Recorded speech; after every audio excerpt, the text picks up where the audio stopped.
umuntirizesho perezida turakwakiriye mu izina rya Yesu. Uriya perezida rero mama ufite inshingano zikomeye, nahoze ngira ngo perezida Daniel niwe perezida mu buryo buri buhoraho, ariko ntacyo.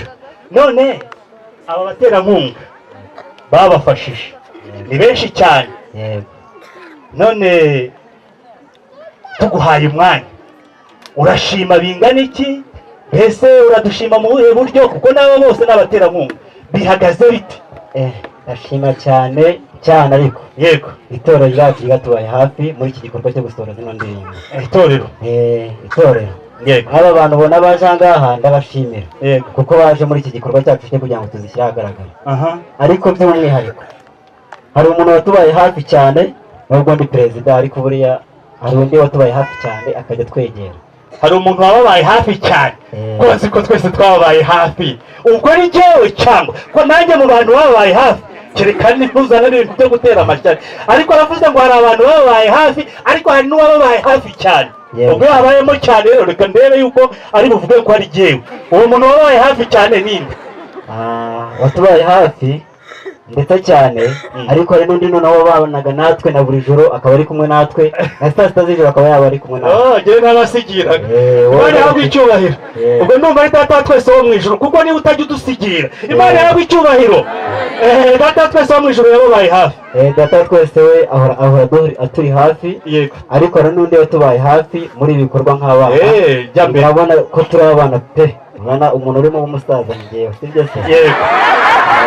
Ariko wowe mukuru ntabwo ari umusaza, ariwe mukuru. Yego urebye muri urubyiruko urabona ko ari mukuru, ariko hari undi wambaye hafi akajya anyunganira akanadufasha muri ibi bikorwa. Uramutwereka se kugira ngo tumuhe amashyi? Genda umva ndi kumvugurwa uri gutinda. Ezekiyeli ninde?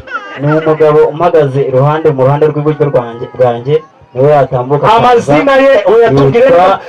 Ndamage Jean Marie Vianney. Ndamage Jean Marie Vianney. Amashyi menshi kuri Ndamage.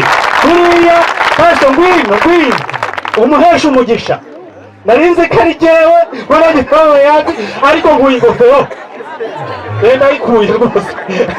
Buriya yavuze saa sita z'ijoro mva mudukorere mu biganza umuduheshereze umugisha. Yagukoreye mu ngata. Pastor nawe aramushimye, Imana iguhe umugisha. Kandi ubwo pastor ugusabiye buri urahawe mu izina rya Yesu.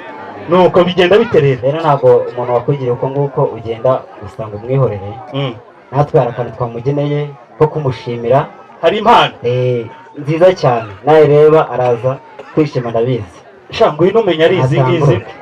Ni izi ngizi se kugira ngo nkube hafi? Oya, kugira vuba egera kugira ngo uyishyikirize pastor nawe ayimudushyikirize. Ntabwo afite umugore cyangwa se afite umuryango.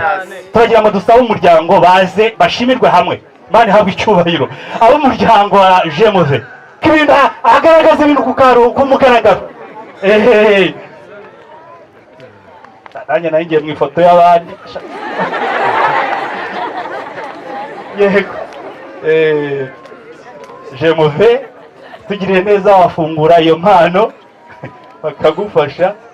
Turitonda umva narinzi ko akora igihe n'icyo hari igihe bageneye. Ubu ni mu nakundi hari n'abandi rero turi mu gihe buriya niko bimeze. Twese twabaye hafi abamambure n'abicaye aha ngaha, ariko buriya hari umwihariko rwose. Mubafashe kugira ngo ibintu bijye imbere. Reba ukuntu abantu bari kureba, ni ukuri. Ubu rero bitwigisha kugira ngo yaba Agape tuyibe hafi, yaba n'izindi abantu tugabana amakorali dukwiye kujya dutera inkunga. Haleluya, tubaye ibitekerezo. Yewe abantu batanyamo buriya ngo harimo iki? Harimo nyine harimo n'abaririmbyi bari kurunguruka. Wow! Amashireshi! Ariko mana yewe cyane ukuri reka mbabwire siko mwakuze sha mwarakuze muzi ubwenge. Bashyire hejuru ngo bashyire hejuru. Ayiwe Imana ibahe umugisha. Kora igihe n'iki muyihe amashyi. Imana ibaduhera umugisha kandi muryango mwiza ubwo usibye iri shimwe rigaragara ariko baranabashima ku mutima, Uwiteka abahire mu izina rya Yesu. Perezida wasubira mu mwanya kugira ngo